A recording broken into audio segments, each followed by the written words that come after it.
Le secteur de l'environnement vous intéresse, vous le connaissez déjà ou c'est un domaine qui vous attire? Cela tombe bien parce que là aussi, dans ce domaine-là, il y a des opportunités et c'est ce que va vous montrer notre prochain invité. Ici, on recrute, c'est parti, regardez. Et je reçois Samantha Foulon, bonjour. Bonjour Jérôme. Vous êtes la déléguée générale de Maillage. Alors Maillage, c'est une fédération d'entreprises qui évolue dans le secteur de la maintenance environnementale. Qu'est-ce que c'est concrètement la maintenance environnementale? Alors Maillage, effectivement, c'est un syndicat professionnel qui représente des entreprises du secteur de la maintenance environnementale. Donc environ 1500 entreprises sur tout le territoire national. Plutôt des TPE, PME, mais aussi des grands groupes. Et puis on représente du coup 15 000 salariés en totalité. Et la maintenance environnementale, pour être plus précise sur cette catégorie d'activités, c'est plusieurs activités. Donc on a les activités d'assainissement collectif, tout ce qui est nettoyage, pompage, curage des réseaux collectifs. L'assainissement non collectif, alors là on est plus, si vous voyez, les fosses septiques des maisons individuelles. Les activités d'hygiène immobilière, donc là on est sur l'entretien de toutes les canalisations des immeubles collectifs. Et puis on est aussi sur la maintenance industrielle, donc tout ce qui est pompage, curage de sites industriels, nettoyage, mais aussi tout ce qui est haute pression et très haute pression, et les déchets dangereux tels que les hydrocarbures. Mais tout reste dans le domaine des eaux usées. Voilà, c'est le domaine des eaux usées. Vous l'avez dit, votre fédération, elle rassemble 1500 entreprises, c'est ça? 1500 entreprises. Beaucoup de PME, TPE. J'imagine qu'en fonction des domaines d'activité que vous venez de nous décrire, c'est soit des grands groupes, soit des PME, TPE qui évoluent dans les différentes branches de l'activité. Tout à fait. Et elle regroupe toutes ces activités avec plus ou moins de polyvalence en fonction de la taille de l'entreprise.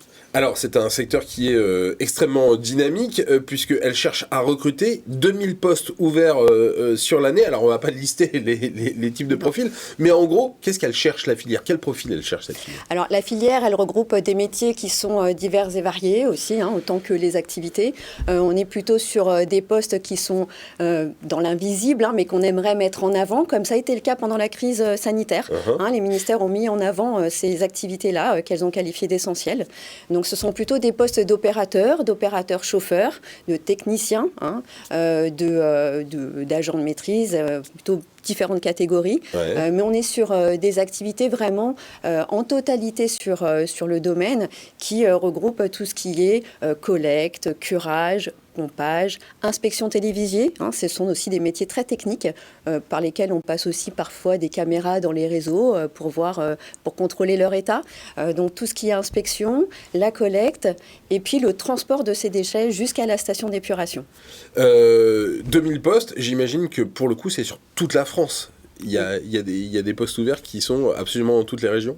Tout à fait. Ce sont vraiment des postes qui sont ouverts sur toutes les régions. Et puis, ce sont des postes assez importants en termes de volume, mais surtout qui ne demandent pas de prérequis particuliers. C'est la question que j'allais vous poser. Est-ce qu'il faut avoir, d'ores et déjà, vous disiez que c'était des métiers techniques, est-ce qu'il faut avoir des diplômes ou est-ce que la filière qui cherche à recruter, elle assure la formation de ces métiers qui sont extrêmement techniques? Alors effectivement, on n'a pas vraiment de formation initiale pour ces métiers-là. On est vraiment sur une ouverture aux hommes, aux femmes, aux jeunes, aux personnes qui sont en reconversion. On se lève pas le matin en se disant particulièrement, tiens, je vais travailler dans la maintenance environnementale. Et pourtant, non, mais il pourrait y avoir des diplômes, il pourrait y avoir une formation mais initiale. Pour autant, on a tout à fait la possibilité d'entrer sans diplôme ou avec quelques diplômes ou avec quelques stages. Ouais. Mais les prérequis principaux sont vraiment savoir lire, écrire, compter, un savoir-être aussi, parce qu'il y a beaucoup de travail en équipe et puis il y a une relation avec les clients les clients sont très divers et variés. Vous pouvez avoir des restaurants, vous pouvez avoir des écoles, vous pouvez avoir des particuliers, des sites industriels. Voilà, il faut avoir un bon contact. Et puis ensuite, arriver dans l'entreprise, l'employeur se chargera de votre formation obligatoire dans un premier temps en termes de sécurité, puisque la sécurité est particulièrement importante. Évidemment, dans ces métiers. Comme ces catégories de métiers, ouais, bien sûr. Et puis après, il y a des formations qui sont plus techniques parce qu'effectivement, on a une certaine expertise dans la haute pression, la très haute pression, pour gérer le matériel. Quand on conduit un camion dans l'assainissement, ce sont ce qu'on appelle des hydrocureurs.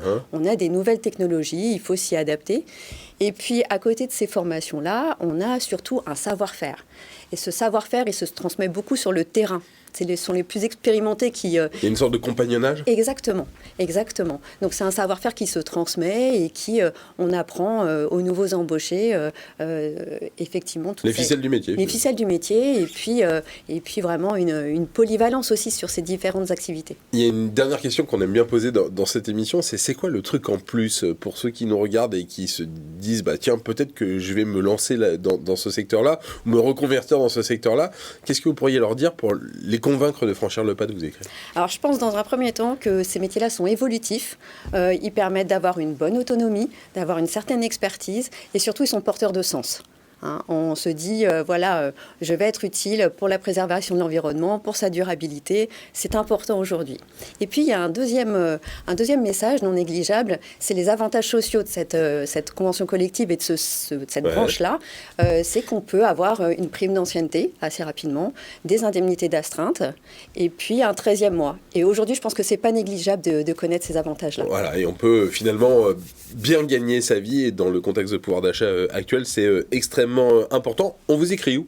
Vous nous écrivez contact@maillage.fr. Et voilà, c'est extrêmement simple. Merci beaucoup Samantha Foulon d'être venue aujourd'hui sur le plateau d'Ici on recrute. Si comme Maillage et Samantha vous voulez venir nous raconter votre histoire d'entreprise et vos besoins en recrutement, vous n'hésitez pas, vous nous écrivez sbenichou@apm.media, sbenichou@apm.media. On sera ravis de vous recevoir sur le plateau de Ici on recrute. C'est fini pour aujourd'hui. Merci encore. Merci à vous. Moi je vous dis à très bientôt. Salut.